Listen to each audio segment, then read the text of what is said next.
Es un placer recibir al economista Ernesto Talvi. Gracias por venir, buen día. Gracias, Nicolás, un gusto para mí estar aquí. Bueno, hay muchos asuntos para conversar. Muy brevemente, casi a manera introductoria, un pantallazo general de la marcha de la economía en el Uruguay. Los últimos datos que hemos tenido del primer trimestre y lo que anticipa el índice líder de Ceres para el segundo, ha habido una aceleración del crecimiento económico bastante significativa, y eso es una buena noticia. En parte eso se ha dado porque tuvimos una excelentísima temporada turística, la mejor en años, 1 millón de visitantes entre enero y febrero, porque Argentina, Brasil y Argentina, pero sobre todo Argentina, están carísimos en dólares, situación que es totalmente artificial y circunstancial, es decir, porque esos precios en dólares, los que tenemos en la región, no son sostenibles, y al mismo tiempo poder ser competitivos con nuestras principales actividades económicas, en particular la agroindustria y la agropecuaria, que recibieron un triple golpe de baja en el precio de los productos primarios que producen y exportan: la soja, el trigo, la carne, la lana, la leche, la pulpa de celulosa. Bajaron entre 40 y 60% desde el 2013. Sí, la soja igual está teniendo un leve Está teniendo un repunte. leve, todos los precios de los productos están teniendo un leve repunte, pero están muy abajo de lo que estaban cuando llegaron a su pico en el año 2012-2013. Lo que ustedes llaman el fin del ciclo expansivo. El fin del ciclo expansivo internacional. Entonces, por un lado, bajan los precios a los que uno puede vender su producto. Por otro lado, los precios y costos en dólares han subido localmente, y los que venden afuera tienen los precios fijados en dólares, no pueden trasladar esos costos sin perder a los clientes. Y además ha habido un aumento de impuestos. Entonces, si uno recorre el país y conversa con los sectores de producción agropecuaria, primaria y la agroindustria, son sectores que están en dificultades. Y esa es una de las razones por las cuales este crecimiento está siendo un tanto inarmónico, en el sentido de que está generando poco empleo. En realidad, hasta estos últimos datos se han venido perdiendo empleos a pesar del crecimiento, y con un sector, el agropecuario y el agroindustrial, en fin, con complicaciones y dificultades cuando es el sector, son los sectores económicos que son la base de nuestra economía. Y hay que esperar que el empleo en el Uruguay, que es un tema que preocupa y mucho, siga teniendo dificultades. Si la economía sigue creciendo con vigor, obviamente que esa tendencia se va a revertir. Hay otro elemento, que es que la plata dulce está empezando a volver por estos barrios. La plata dulce es lo que usted llama capitales golondrina. La plata dulce son los capitales golondrina. Sobra la plata en el mundo porque los países desarrollados no logran recuperarse con dinamismo. Entonces, las tasas de interés que se pagan en Europa son negativas. Hay que pagar para tener un bono alemán. Hay que pagar para tener un bono japonés, y en Estados Unidos pagan tasas bajísimas. Entonces, cuando uno ve que Argentina emite, como hizo hace 3 años, un bono, toma crédito a 100 años y tiene una demanda que es 5 veces mayor a lo que pretendió colocar, uno sabe que algo raro está pasando, porque eso no es porque Argentina sea creíble, porque cuando uno habla con la gente que invierte no en papeluchos, sino en ladrillos, en maquinaria, en producción, en generar empleo, la respuesta que uno le dan es: yo hasta que no se aclare el panorama político en la Argentina no invierto en peso, porque si vuelven los Kirchner no quiero saber de nada. Así que esto es plata que no llega por la gran credibilidad que tenga la Argentina. Esto es plata que llega porque hay un montón de fondos desesperados por colocar el dinero. Cuando ese dinero llega, produce esa suerte en fin, de sensación de mejoría, y una mejoría real, pero lo que digo son cosas que yo siento todavía como frágiles, es decir, precios en dólares carísimos en Argentina y Brasil que nos implican una temporada turística muy vigorosa, y capitales golondrina que están llegando por razones ajenas a nuestro manejo económico y que se pueden ir tan rápido como llegan. Lo peor que podemos hacer es creérnosla. Creérnosla en este momento es lo peor que podemos hacer, y me da la impresión de que, como el gobierno está introduciendo el tercer ajuste fiscal en esta nueva rendición de cuentas, al menos el equipo económico por el momento no se la está creyendo, porque entiende que hay necesidad todavía de seguir aumentando impuestos para mantener las cuentas de las finanzas del Estado en orden, algo que lamentablemente, en mi opinión al menos, no ha funcionado. O sea, hemos aumentado impuestos por 550 millones de dólares, hemos establecido sobreprecios en las tarifas por un valor equivalente a unos 450 a 500 millones de dólares, es decir, que hemos descargado impuestos y tarifas sobre las familias y las empresas que ya están en dificultades, una descarga feroz. Hemos comprimido la inversión pública y, sin embargo, el déficit fiscal es idéntico al que teníamos hace 2 años y medio. Quiere decir que es una vía, una terapéutica que no está funcionando. Ahora, el equipo económico anunció que las perspectivas son para este año crecer un 2%. En esa misma silla Astori decía entre el 2 y el 3%, finalmente después en el mensaje de rendición pusieron un 2%. Yo escuché a algunos analistas hablar de que ya solamente con el efecto arrastre del primer trimestre se puede hablar de un crecimiento va a estar más cerca del 3% para este año 2017 que del 2%. Por esa sola vía de un crecimiento mayor del previsto, ¿no va a haber una reducción del déficit fiscal? El crecimiento mayor al previsto está... Con mayor recaudación, obviamente, ¿no? Si eso no se traduce en mayores gastos, sí. Si eso no se traduce en mayores gastos, sí. Pero con estos números, con los números previstos en la rendición de cuentas... Los números previstos en la rendición de cuentas ya prevén 200 millones de dólares adicionales por mayor crecimiento al previsto en la rendición de cuentas anterior. Si tenemos un crecimiento aún mayor a ese, vamos a tener más recursos. Hasta ahora, lo que ha pasado y la razón por la cual el déficit no ha disminuido, a pesar de haber descargado un ajuste por valor de 1.500 millones de dólares, es porque los gastos, que no son de inversión, han seguido creciendo, algunos porque son difíciles de controlar porque están indexados, otros que pueden controlarse también siguieron creciendo. Quiere decir que el Uruguay tiene un serio problema para poder controlar la evolución del gasto, y en la medida que la economía no crezca más allá de lo que está previsto y el déficit se mantenga, entonces vamos a seguir endeudándonos, y si nos seguimos endeudando a este ritmo, bueno, eventualmente podemos comprometer el buen crédito de la República. Si la economía crece más allá de lo previsto, entonces, como lo dijimos en su momento, entonces debería anunciarse con claridad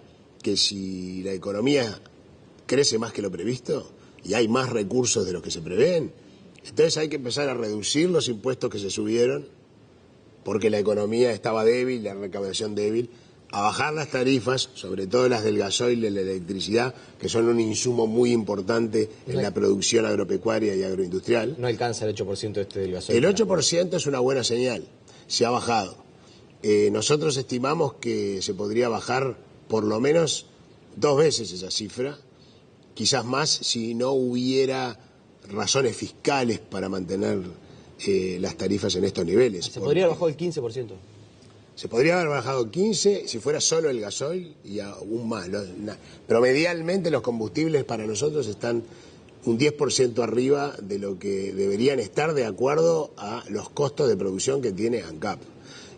Las tarifas eléctricas están un 15% arriba de acuerdo a los costos de producción que tiene UTE. Esos sobreprecios están allí para recaudar para el fisco. Esto me parece interesante, vamos a dedicar un par de minutos. 10% ANCAP por encima, UTE 15%. Son nuestros cálculos, sí. ¿Qué otra tarifa está por encima de lo que...? Esas son las dos que podemos calcular con cierta precisión. De hecho, los cálculos para UTE los hicieron los propios servicios de UTE. Es probable que en otras empresas haya también sobreprecios que están allí para generar recaudación. Es como si hubiera un impuesto que no ha sido legislado. Para sí, se está usando las empresas arcas públicas como vía de recaudación, claro, para solventar los gastos. Eso es lo que entonces lo que digo es, si va a haber más crecimiento que el previsto, y quizás lo haya este año, y hay más recursos que los previstos, tendríamos que anunciar desde ya que entonces vamos a rebajar tarifas eléctricas del gasoil, que impactan muchísimo en la producción agropecuaria, en la producción primaria, en la producción agroindustrial, y que vamos a bajar algunos de los impuestos que hemos aumentado en estos últimos 2 años y medio, digamos. Entonces a mí me pone muy contento de que la economía se expanda. De hecho, Ceres en el primer trimestre anunció 3 meses antes de este anuncio de que la economía iba a crecer muy fuertemente en el primer trimestre del año. Y ahora estamos reiterando que va a seguir el crecimiento en el segundo trimestre. Eso implica que este año puede ser un año de crecimiento. Si es un año de crecimiento y de recursos, entonces bajemos los impuestos que hemos aumentado, porque eso querrá decir que ya no los precisamos. Usted plantea además 3 medidas para reducir el déficit fiscal, 3 medidas que son interesantes, ya hemos hablado en el noticiero acerca de ellas, pero hay una que a mí me interesa especialmente, sí, que es la de no renovar vacantes en el Estado en los próximos 6 años. Usted decía, con eso vamos a volver a una plantilla de trabajadores similar a la que se encontró Vázquez en el primer periodo. Similar a la que dejó el doctor Vázquez en el primer periodo. Ahora, yo le voy a pedir al señor director que ponga en pantalla una gráfica. Ahí la está viendo, mire. Sí. Evolución total de los vínculos del Estado con el 2019. Ahí va. Se ve claramente que los aumentos en los vínculos estatales en estos últimos años, del 2009 a la fecha, son en la ANEP, o sea, son docentes o personas vinculadas a la educación, INISA, para reclusión de jóvenes infractores, ACE, o sea, en el marco de la salud.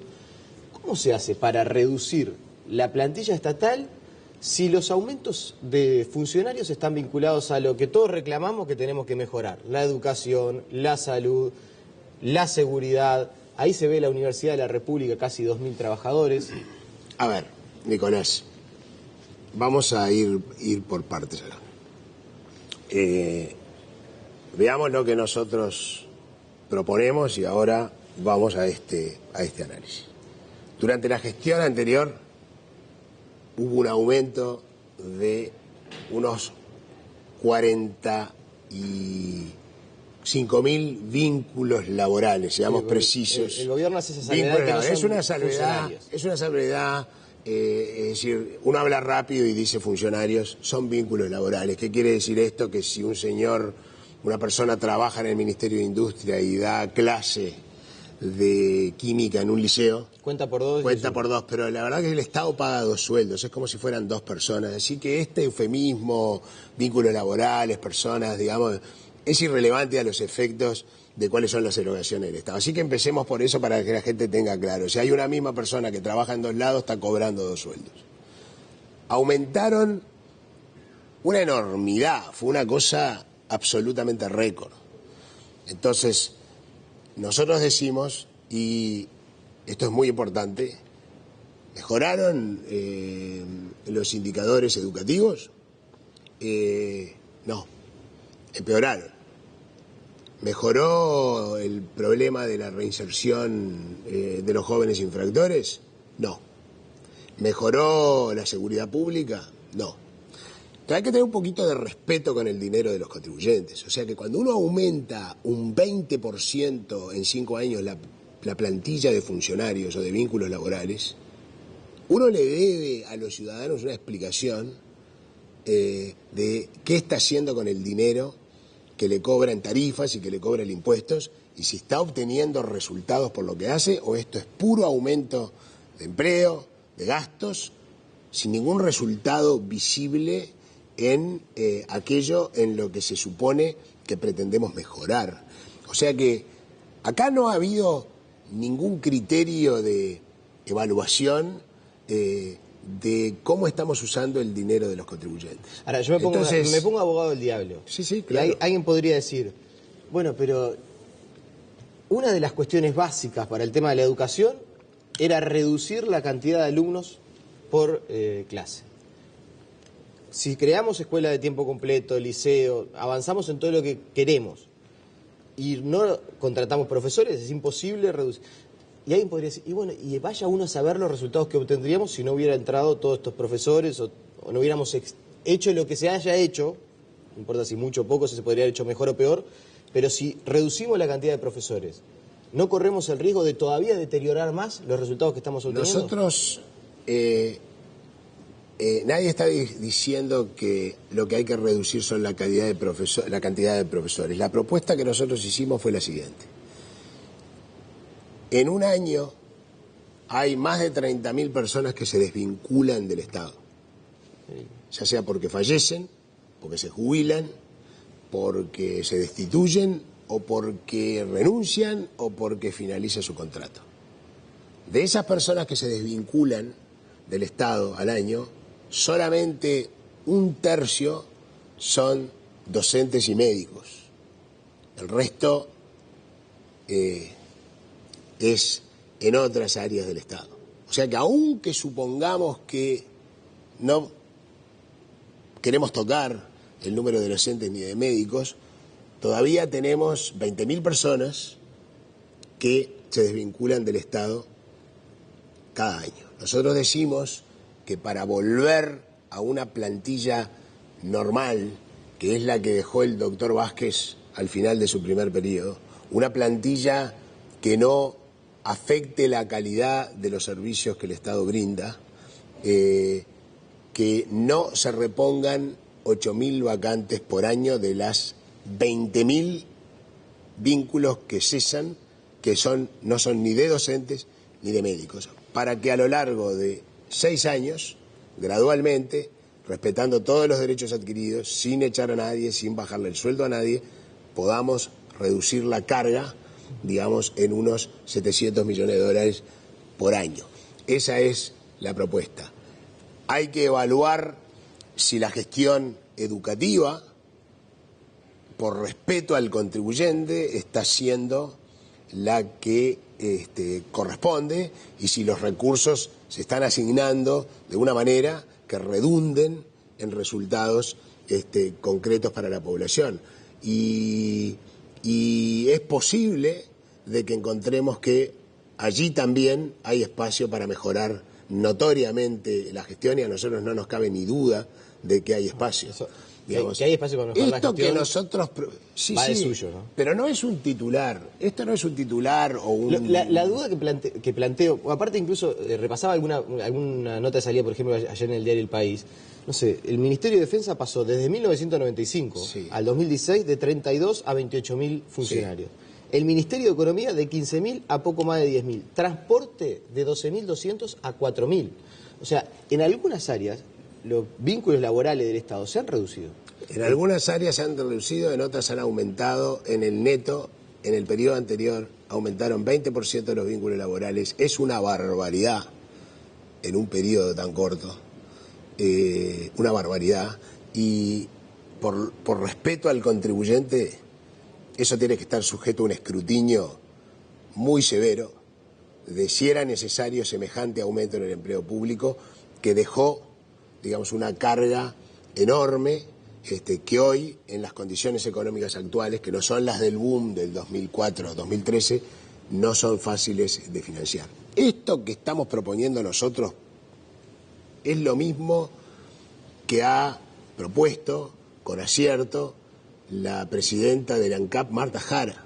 Marta Jara ha dicho que no va a reponer vacantes en las cementeras porque hay un exceso de personal. Respetando derechos adquiridos, va a ir reduciendo a medida que la gente se jubile. Que va a estudiar todos los procesos para que no haya superposiciones, para simplificarlos, que va a automatizar procesos y que va a revisar todos los contratos que vayan venciendo para no renovarlos o para renovarlos en condiciones más favorables para el Estado, porque con los costos de producción que hoy tiene ANCAP, tenemos el gasoil más caro del mundo, y con el gasoil más caro del mundo estamos perjudicando seriamente la industria nacional, la producción nacional. Esto es lo mismo que propuso el intendente Martínez hace 4 días, cuando dijo que no va a reponer vacantes en el sector transporte para que a medida que la gente se retire pueda ir reduciendo personal, porque la Intendencia no tiene recursos para seguir sosteniendo los niveles de personal ahí que tiene. Usted ve dos claros, o dos casos de gestión donde se podría, o por lo menos empiezan a aparecer algunos ejemplos de buena gestión. Tenemos que hacer esto porque el Uruguay precisa